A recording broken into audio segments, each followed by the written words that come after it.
السلام عليكم ورحمة الله وبركاته. كسر هذا جنرال كينا فالو waxaan jeclahay fiidiyowgan in kugu soo gudbiyo sheeko gaaban oo aad xiiso leh. Shirkadan ayaa waxay ka dhacday dalka Mareykanka ee magaalada Chicago. Shirkadan ayaa waxay u dhaxaysaa wiil iyo aabihiisa. Shirkadan ayaa waxay u dhacaysaa sida tan. Maalin maalmaha kamid ah ayaa oday ku noolaa magaalada Chicago ee dalka Mareykanka ayaa waxa uu baaday inuu fashto beer dhinaciisa gurigeeda ku taalay. Odag ayaanan awoodin inuu fasho beertiisa. Wiilkiisii oo ku maqnaa magaalo kale ayaa uu wacay. waxa uu ku yiri aabo waxaan rabaa inaad beerteeda ifasho.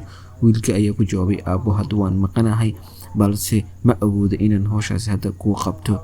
Wiilka ayaa wuxuu ku siiyay hadalkiisii wato aabe dhib ma lahan balse in yaala taabanin geedka beerta agteeda ku yaalo in yaanan la isku taabanin.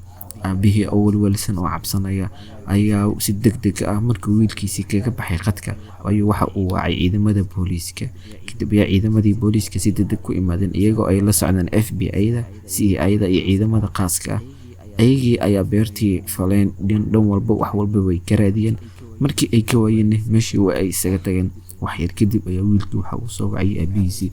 waxa uu ku jawaabay bal aabe ka waran sida aad rabtay hadda wax ma kugu dhicin. aabihii ayaa waxa uu la yaabay wiilkiisa waxa uu damacsan yahay iyo hadalkiisa waxa uu kala jeedo. waxa uu yiri wiilkiigiiyo sidee wax u wadaa aniga kuma aanan fahmin. waxa uu ku yiri hadda beertaadii aabo waa lagu falay waxaad jeceshaana waad ku abuuran kartaa.